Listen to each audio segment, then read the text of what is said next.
Hi friend, welcome back to my channel. In today's video, I'm gonna show you how to get those super thin pleats that drape beautifully for your pallu. So let's get started. The number one tip for pallu pleats is to iron your entire sari. Trust me, this is gonna make the entire process so much easier for you. The secret to thin pleats is determining before you even start pleating how thin you want them. So what I'm gonna do is kind of eyeball it with my eye and lay it on top of the sari and be like, okay, that is the width of the pleat that I want. And then what you want to do is pick up the sari at approximately the same spot. It doesn't have to be completely accurate, don't use a ruler or anything here, but you just want it to eyeball it and pick up the sari at two different points, bring it underneath and kind of lay it on top, and you've created your first pleat. And you're just gonna repeat that until you get to the other end of the sari. Now let me show you from a different angle so you really get what I'm doing. So you're really gonna see, so I'm just gonna eyeball it. I want my pleats to be that thick and that's it. This border is going to direct me. You can use any line on your sari, or if your sari doesn't have a border, you can kind of just eyeball it. And I'm gonna pick it up and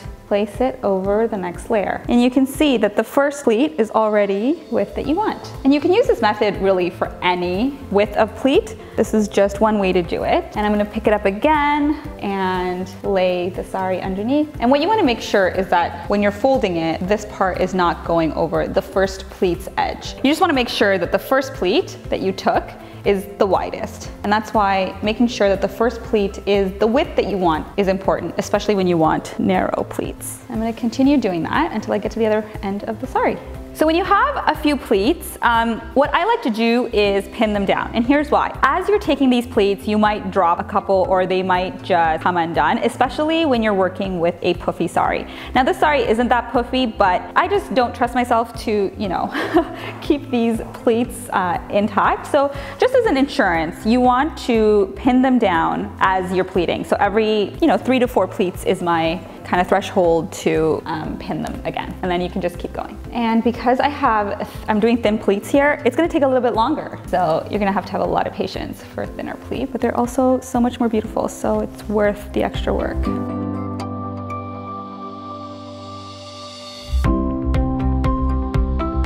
Once you're happy with the pleats and you've pleated the entire pallu to the length that you'd like, you're going to iron it down. And I like doing this part because when you take out the pins, you want the pleats to stay intact and have those nice folds. So just ironing it down helps in that process and make sure that your pallu doesn't look all puffy at the back. And then you can also iron out your chest pleats. And what you do is just put the last safety pin at the top of the ironing board, spread them out, make sure you like how they look, and then fan out your chest pleats and iron them down. Lightly iron this last part so that there's no harsh lines. It's okay to have harsh lines here and strong lines here, but you want it to be kind of soft here because it goes into just the rest of the sari without any folds. Once I'm done pleating the pallu, I like to hang it on a mannequin like this. If you don't have a mannequin, you can also use your hanger or just lay it on your bed if it's the morning of the event. And that's it. This is how I achieve super thin pleats for my pallu.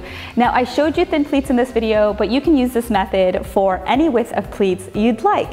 I hope you found this useful. If you did, give it a thumbs up. If you have any questions for me, leave them in the comment box below. Hit the subscribe button if you haven't already, and I will see you in a future video.